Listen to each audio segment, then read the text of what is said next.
Happy Valentine's Day, everybody. I got you a present. It's basketball royalty. Imani McGee-Stafford here talking about her, what? Return to the WNBA? Oh, yeah. Locked On Women's Basketball starts now. Ogunbowale for the win.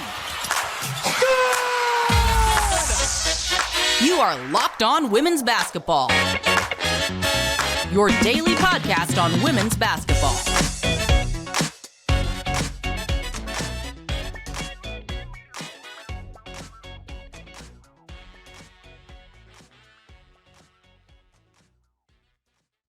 Hi, everyone, and welcome to Locked On Women's Basketball. I'm your host, Howard Megdal, and I want to thank you for making us your first listen every day. Over 175,000 of you showing up in January alone, the way we show up for you 6 days a week. Make sure you subscribe, YouTube, or wherever you get your podcasts. And of course, it is not just me, it is the incredible team over at thenexthoops.com, where we have over 100 reported pieces every single month. Been a very busy February. Make sure you subscribe. $9 a month, $72 a year. thenexthoops.com. We are an offshoot of what used to be High Post Hoops. And of course, somebody who was part of that team was Imani McGee-Stafford, part of our coverage back in the 2017 WNBA draft. Imani, it's been quite a journey for you through law school. But I was so excited when I heard from you about the opportunity to return to the WNBA. Talk to me about your basketball journey, where it is right now. Man, I think it's so crazy because we've come so far from the draft to now. So crazy.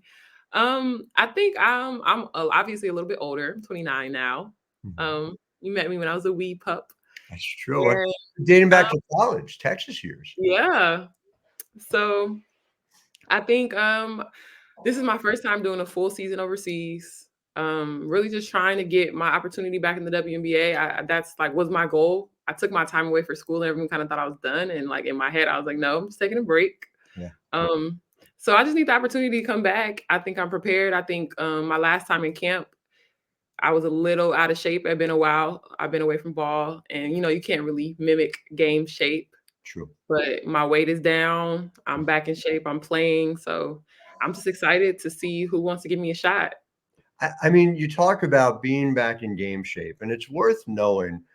I feel like a lot of people miss this. They don't pay attention to the overseas. So it's almost like you see like the tip of the iceberg when it comes to women's basketball, and then the iceberg is beneath the sea. And so let's surface it if we can. So you're out in China. You've been absolutely killing it. I know the season begins again on Sunday, but you go through October through December, and you talk about it, game shape. You also can't fake the shot making. You are shooting incredibly well, averaging double figures in points, to put it mildly. You're hitting 45% of your threes, making almost half of your twos, dominating. I know in China the numbers are sometimes elevated for Americans who are over there, but even by those standards, you're doing it. And correct me if I'm wrong, you're only playing like 25 minutes a game, right? Yes. So this year they added the rule where the bottom 4 teams could have 2 Americans, but my team was the only team that had 2 Americans. Kennedy Carter's team tried it for a very short period. They tried it for like 2 or 3 weeks, but we're the only one that had 2 Americans the entire time. And we only can play together for 1 quarter. So it kind of adds a little wrench in coaching because you have to pick who's going to play, who's not going to play. And, Courtney is a bucket. So Courtney got a lot of time, and we ended up normally would finish the games kind of even. So like one of the things I'm proud of is I'm leading the league in blocks, even though I'm playing like 10 minutes less than everybody else on the leaderboards. I'm third in offensive rebounds and top 10 in rebounds. And so I'm excited to really kind of push those numbers since it's just me in the second half of the season. And I'm probably going to be playing like 38 minutes. So my goal is to keep my efficiency, but also like raise those numbers up. So thing about your game that's always been significant at that defensive end, you've always been a rim protector. Career block percentage of 4.6%, which again, over a full season would rank top 10 every single year since you've been in the league. Do you feel as if, and it's so interesting because, as we play more, obviously there's more and more experience. Do you get to blocks that you weren't getting to earlier in your career as you're able to anticipate things at the professional level? Yeah, I think understanding the game for sure helps. Understanding how to play defense is definitely something. And I think coming back to the game has actually helped a little bit better because I'm a little slower now. Uh, being a little bit older, I think I got a lot of blocks earlier in my career, just being purely athletic and 6'7", not necessarily Mhm. being in the right position. And so coming back to the game, having to get my timing back made me have to be in the right position to get the blocks and things like that. So for sure, understanding how to get there and when to get there and when to go, when not to go, and staying out of foul trouble too. I think I've only fouled out like one game, if that, since I've been over here. And again, like your game, you talk about this at the defensive end, but in a lot of ways, it feels like the W has come to you in some significant ways. I mean, I remember talking to you back in the Texas days where you were already stretching the floor. You were already taking the long twos, the trail threes, and being able to see sort of that comfort level with five shooting the ball from anywhere. Does it feel, I don't just mean that you have the skills to be able to do it, but does it almost feel like teams are going to need you even more than they have in past years? Um, I wouldn't say that. I think our GMs do a good job, but I'm definitely going to say that I think the solid defensive players at the five position are at a premium in the league right now. Yeah, And that's something that I rely on. I think when we talk about my offensive side of the game, I played for 5 coaches in my 4 years, right. and if you look at the film, I look different under every coach Hmm. because I kind of always been the player, Imma do what the coach wants me to do, not necessarily, comfortable just doing what I know I'm great at on the offensive side of the ball.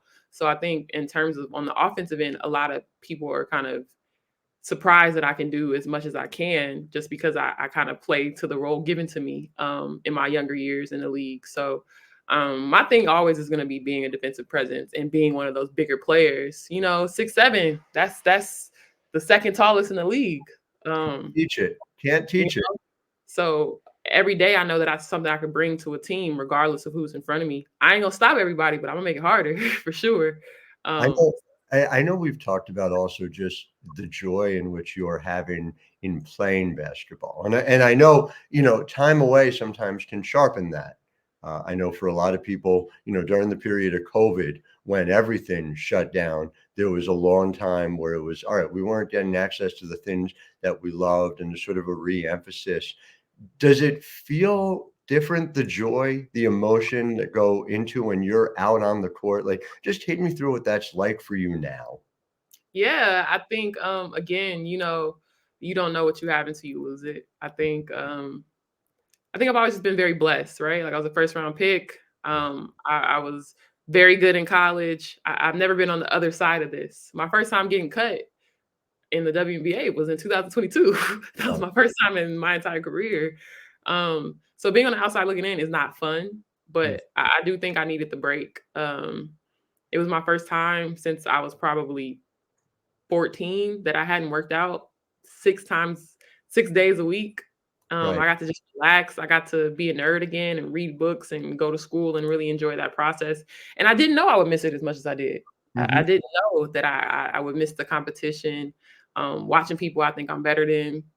Mm. You know what I mean? So I Yeah. think being back in the gist of it and being able to compete and not only compete but prove that I can do it.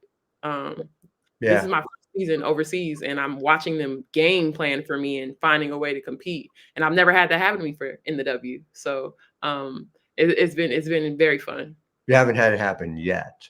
Haven't had it happen yet. Yes, That yes, that for and sure. again, for listeners at home, you need to understand that, it isn't as if Imani during this time off, was, let's say, doing, like, the lazy layabout sitting at the pool. Like, Imani went to literally law school during this period of time, started her own business, pro services for professional athletes, just as you're doing all of this, do you have like a moment where it kind of crystallized for you? You talk about watching other games. I know you have been following closely. You've always been a student of the game. Was there a moment where you're like, oh, I really need to get back?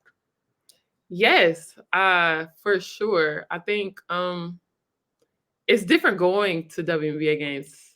I like went to watch Vegas, their last game when they gave everybody all of the alumni their championship rings and stuff. Mhm. Because I have a family friend that played for them, a couple friends actually that played for them over the years, and I got to go and be a part of the festivities, and it was amazing. Vegas does everything correctly, Mhm. and it was so weird sitting in the stands watching the games. And like before that, I had been invited to go to games, I just wouldn't go. I was just like, I can't. I don't know if I could do that yet. And that I think those are the moments where you're just like, man, I miss it. Like I miss being that person. And I have little brothers. My little brothers are 8, 7, and 5. And the youngest one has never seen me play basketball in person until I played at AU. And the Mm. oldest one remembers me playing the WNBA. And so it's little things like that that I'm just like, man, like I still got something in me. Like my goal is to come back and sign a multi-year. I think those are things that everybody doesn't get a chance to do. I think the great players in our league sign multi-year deals. Yeah. Like everybody has their rookie scale for sure, but signing a multi-year deal after that that's staying power, and that says something about who you are as a player, both on and off the court. So that's definitely one of my goals. Hopefully, I'll be able to do that and reach that. But I just feel like I deserve to be in the league, and I know I'm capable of doing it as well. Sorry for the background. It's Chinese New Year. No worries. It's all good. It's all good. And so really excited to talk a little bit more about both the league that you're coming back to and just what it means in a broader sense. Because as we've talked about, you are a family of basketball royalty. And it's interesting to me to talk about it in that sense. I know you think about it that way too. So we'll be back in just a moment, segment 2, more with Ammanni McGee-Stafford coming back. And we are real excited to see where she lands. Much more in just a moment. But first,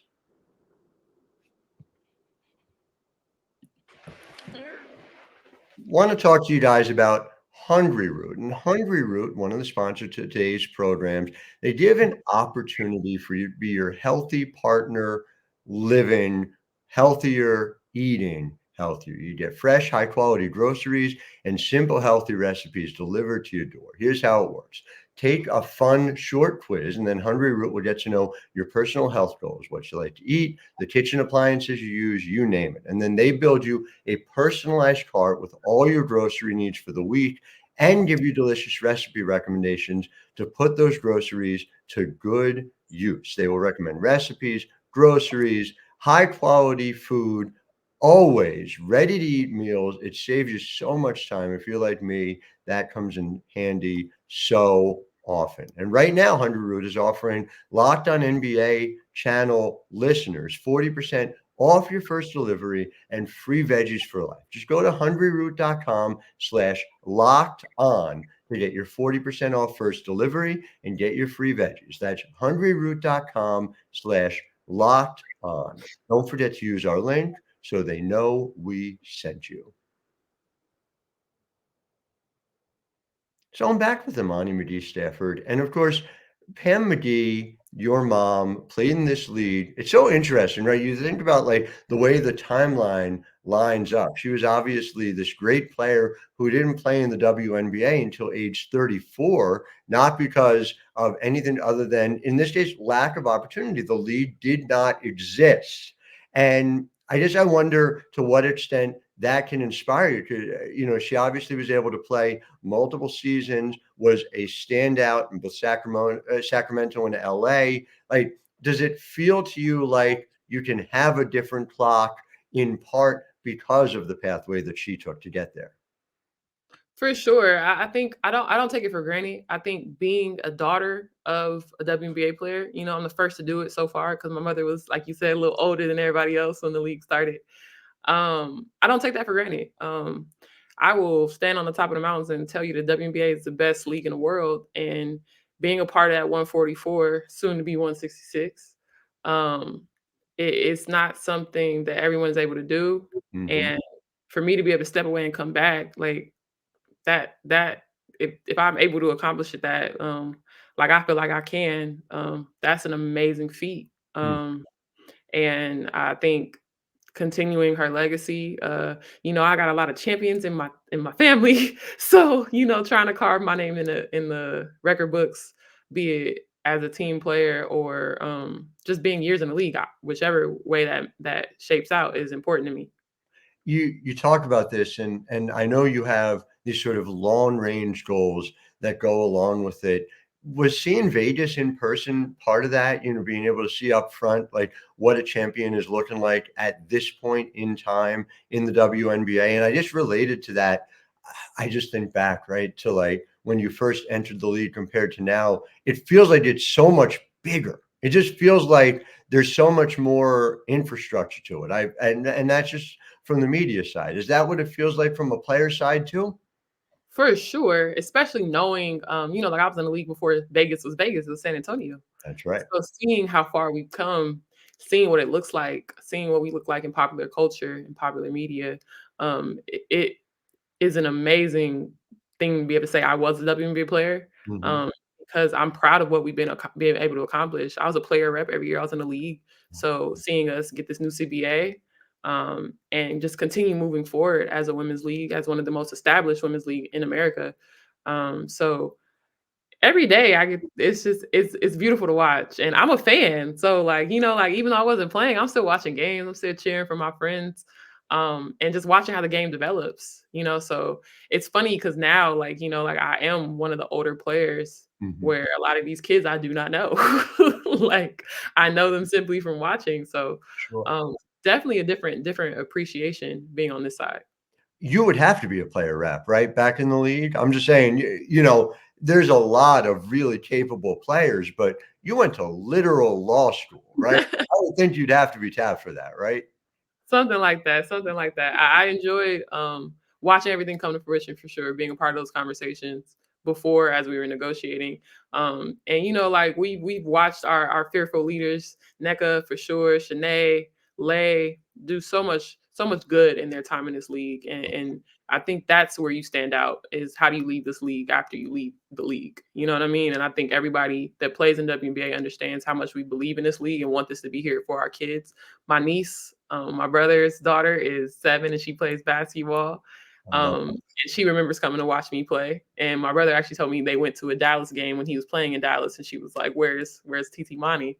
that. So having those moments are important for me. No doubt about it, and a chance to create new ones as well going forward. Of course, we are on the cusp of a potential opt-out agreement and a potential new CBA going forward. It just feels like such a significantly important time for the lead. You have always been outspoken about the lead to say that as an advocate, but also someone who can see it being pushed even further. Are there particular things that you are hoping for out of the next one beyond even just the obvious one, which is that the undervalued TV deal needs to be For adjusted and sure, for that sure. needs to change the way players are paid? We've been lucky to see soccer get it done. You Yeah. know, I've always said we move as soccer moves because soccer they pass every metric, Mhm. right? They obviously don't have like the big brother syndrome of the NBA, but they outscore their men, they outperform their men, they have bigger names than the men in the United States at least. And so we've seen that happen. So that means we have the same thing. We've seen our numbers grow, and furthermore, we've seen what the kids are bringing, right? The Mhm. NIL has also added to that because now those deals should follow those players when they make it to the league as well. Social media has been a huge boost, just in all of these things because now you get to follow your favorite player, you get to interact with them, and I'm always gonna be on the W for pushing more narratives. We saw AU be able to do that successfully. People care, and everybody doesn't like women's basketball. That's just life. But Right. people care about who and why and where do they come from? What are their stories? You know, people want to know that Tasha's from Philly. People want to know those things. That's why I follow her. Like, oh my gosh, she went to school I went to, like those little things. They Yeah. want to know those stories. And the more you tell them, the more we can engage the casual fan. We have diehard fans. Our fans are rain, shine, hell, sleet, or snow. They're going to find us and they're going to support us. But we still are struggling with the casual fan. And those are the things that are going to bring the casual fan. I've always been like, I want us to have a pension. I think that's going to be one of the things, and probably won't happen this CBA, but further down the line in terms of really solidifying us as a true professional organization. Yeah. Because as of now, a lot of players they can do their time in the league and do really well, but we still don't have anything to really show for that outside of accolades as opposed to, healthcare. You know what I mean? So It's so tough, right? When you go to your doctor and you're like, look, I have this award. I was all WNBA. And they're like, no, but we need your health insurance card, right? So yeah, no, I get it. yeah, so those are things that probably come not in the CBA, but further down the line. But we've made so many strides being a women's league, and we now, we have help in terms of alternative family building, Mhm. which is something that a lot of us do need.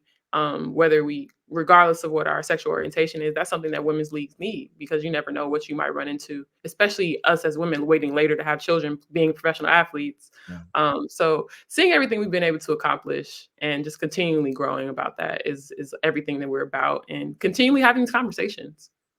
I mean, the conversation is vital, and the growth and what we're seeing, it's always that balance between, to be proud of how far the league has come and at the same time to be pushing for more. So, and you always do both. So more on this, because I want to talk a little bit more about this in segment 3, right after this. But first, I want to let you guys at home know about our other sponsor today, and that is eBay Motors. Passion, drive, and patience. What brings home the winning trophy is also what keeps your ride or die alive. eBay Motors has everything you need to maintain your car and level it up to peak performance, from superchargers, roof racks, exhaust kits, LED headlights, and more. Whether you're into speed, power, or style, eBay Motors has got you covered. With 122 million parts for your car, you'll always find exactly what you're looking for, which is very lucky. I don't know anything about cars, but thank goodness eBay Guaranteed Fit does. So they let you know what part is guaranteed to fit your ride every time, or your money back. With all the parts you need at all the prices you want, it's easy to turn your car into an MVP and bring home that win. Keep your car alive at ebaymotors.com. Eligible items only, exclusions apply. eBay Guaranteed Fit, only available to U.S. customers. So, Imani, I want to do a thought experiment with you as we think it through, right? It's 2030, okay? And we're looking back. You've just had your age 35 season in the WNBA. What do you want the next 6 years to look like for you and for the league? Take me through what you visualize in it. That's tough. Now, listen, if I'm still in the league at 35, I've done some good stuff. That's All right. right. I've done some good stuff. Um, First and foremost, I think we have to continue to build our TV presence, making it more easy to access, right? Like the Ion deal was amazing.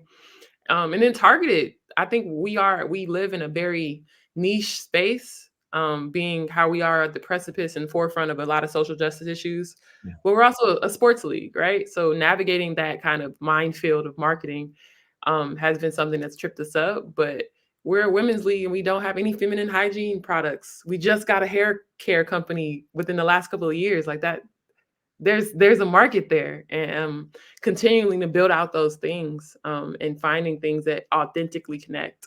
I think the more we sell who we truly are and allow all of the shades of femininity and womanhood to be showcased, that's what gets it, because there's so many different type of women that play in the league, and there's so many different type of women in the world, and being able to see yourself in our players is what makes us, right, is what sells us. So I mean, can I just ask to that point? Because that seems like such a clear miss early in the WNBA history, right? To put it mildly, where there's this idea that you're going to somehow fool the haters into supporting the league by not having the league presented as its authentic self. And I remember, I'm sure you do, that moment in essentially 2016, 2017, that pivot point where there was an understanding. It was, during the Lisa Borders years where, all right, we can't soft sell who we are or what we believe in.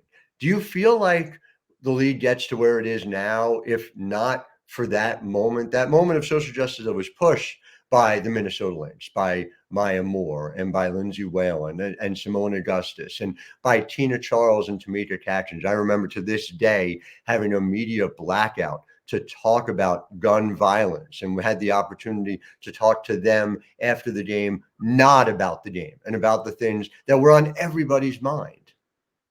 I think those moments are important, and I think they did solidify us to be in a specific space. Yeah. And at the time, that was the moment, right? Those are the things that we all were feeling, we all were dealing with. And in a way, we weren't able to ignore it anymore because we were at home looking at a screen for 80% of our days. But I think it's also important to understand, like everybody doesn't want to be activists, and that's okay, right? Everybody doesn't have the space or the willingness to have these conversations, and that doesn't make them any less of a member of the W. That doesn't make them any less of a player we should follow. That just means that that's not their cup of tea. They're not comfortable speaking in those ways publicly, and that's okay as well. And I think it's important to tell those stories as well. I think it's very easy to kind of pinpoint us in a specific space because we're willing to have these conversations, and we do have players so authentically speaking about their reality, but that doesn't cover the broad span of the league all the time. And I think we just have to continue to put more voices in front of us and more people being able to share their stories. And we've seen that, and we've seen it work. And so continually having people show up, you telling the stories, W Insider telling the stories, all these different people showing up and telling our stories is what does it. And understanding that we're not a monolith, and none of us are, and we should be allowed to exist in those spaces in the same way. Telling those stories is a privilege for me, and particularly, and you'll forgive me for saying so, telling your story has been a privilege for me for going on a decade now, dating back to your Texas years, when you were on this program for the first time before you even turned pro. We had a feature that we used frequently at a now long demise site that was your tweets of the week, where we would highlight what you were doing on social. And they're often funny. They're often poignant. You are a published writer. Make sure you read Ammanni's poetry if you haven't. But you had one that I think is perfect for today, Valentine's Day. And you said, this is on February 12th. There is nothing more beautiful than removing ego and showing up in your emotions authentically. And I highlight that both because it's beautiful and poignant and true, and because it is what you are doing here now with the WNBA to let people know. And let's be clear, teams, get on the stick, because there is WNBA interest, and Imani is, her agent is getting calls as we speak. So this is happening. If you want 6'7" rim protecting, shooting from beyond the arc and at the rim, there's a way to do it. And it's by getting Imani McGee-Stafford for your team. But Imani, for you, showing up authentically, how pure does it feel now to be able to have fully bought into your basketball journey now? How good does that feel, to feel unconflicted about it? Yeah, I think, it's scary to want something that isn't within reach all the time. I don't think I've ever been on this side, like I said earlier. But I know I put in the work. I finished my degree, so I'm not multitasking anymore. And it's a different feeling and a different love and a different want. So, I can only prepare myself and hope that the opportunities come. That is exactly what you've done. I have no doubt that the opportunities are going to follow. Imani McGee-Stafford, cannot wait to see you and cover you in the league this summer. We will see people on the GM side make it so. Until tomorrow, I am Howard Megdal, thanking all of our listeners for once again showing up for us. We will, of course, be back with you with the great Kalani Brown tomorrow. And of course, 6 days a week, we are always here. So until then, I'm Howard Megdal, wishing all of you a very happy Valentine's Day. Ogunbowale for the win. You are Locked On Women's Basketball, your daily podcast on women's basketball.